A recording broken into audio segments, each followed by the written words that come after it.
Mga kaubayan, ang video na ito ay magpapakain ako ng aking mga alaga. Ito ang pang 17 days ng aking mga alaga na 45 days. Yung aking ihanda sa Pasko mga kaubayan. Pang 17 days na po nila mga kaubayan. Mga ilang araw na lamang po. Pasko na. Ito na po, titignan po natin sila. At pakakainin ko sila mga kaubayan. Subaybayan nyo po ang mga videos na ito hanggang sa umabot sila sa Pasko. Para makita po natin kung gaano po kalalaki ito pagdating ng Pasko mga kaubayan. Babahugan po sila ng pagkain. Gutom na gutom sila mga kaubayan. Yan po, bali pang 17 days nila ngayon. Gutom na gutom sila.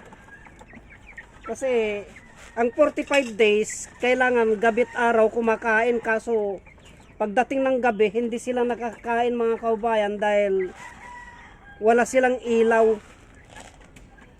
Kaya araw lamang po sila nakakain. Pero dapat gabi at araw kumakain sila. Kaso wala silang ilaw, kaya ganyan gutom na gutom sila.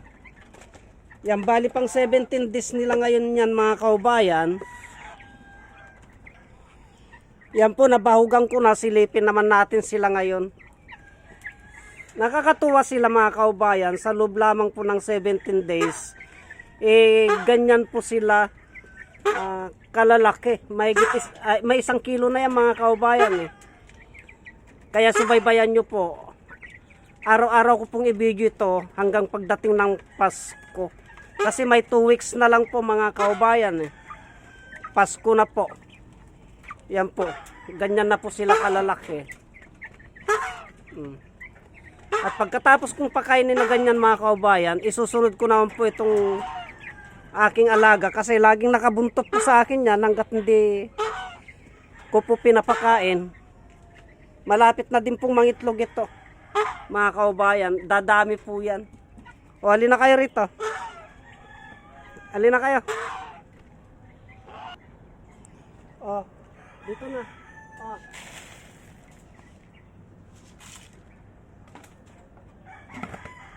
Yan po, nalagyan ko na ng pagkain. Kakain na po sila na ganyan yan mga kaubayan. At lalagyan ko naman po ng tubig yung inuminan nila. Bubuksan ko po yung gripo doon. Para mapaliguan ko po si gansoy ko. Bali dito naman po ang bukasan ng aking gripo na pampaligo sa kanila. Yan po, bukas na yung gripo ko. At paliliguan ko na po ngayon si gansoy. Kasi nasanay na pong maligo yan tuwing umaga po mga kaubayan. Yan po. Yan ang inuminan nila. At paliliguan ko naman po si gansoy. Ayan po siya, maliligo na po yan. Bali ganito lamang po yan pag maliligo si gansoy. Yan po. Ginaganyan ko lamang po yan.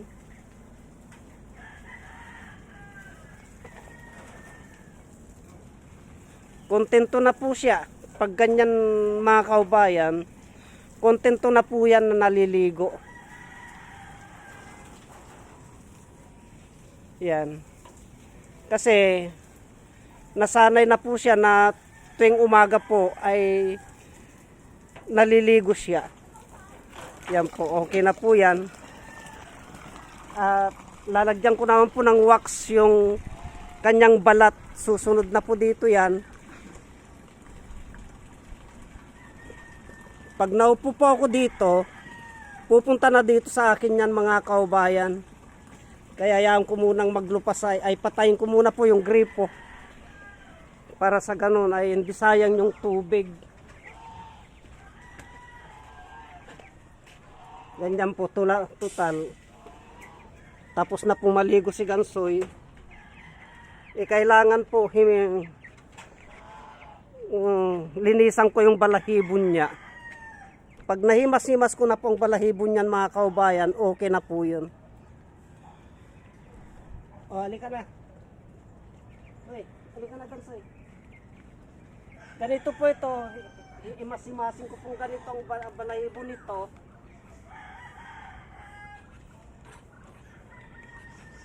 Kailangan maganyan-ganyan po ito mga kaubayan para kasi kung hindi ko ganito ito, maingay.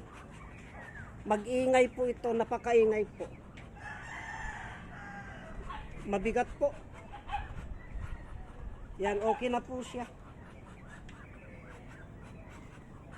Okay na po yan mga kaubayan. Kontento na po siyang ganyan. Masaya na po siyang ganyan yan mga kaubayan. Uy, pre. Kaya ganyan po. Subaybayan nyo po ang aking videos mga kaubayan hanggang sa umabot po ng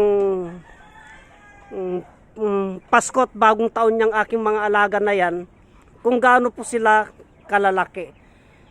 Kaya hanggang dito na lamang pang videos na ito at marami pong salamat.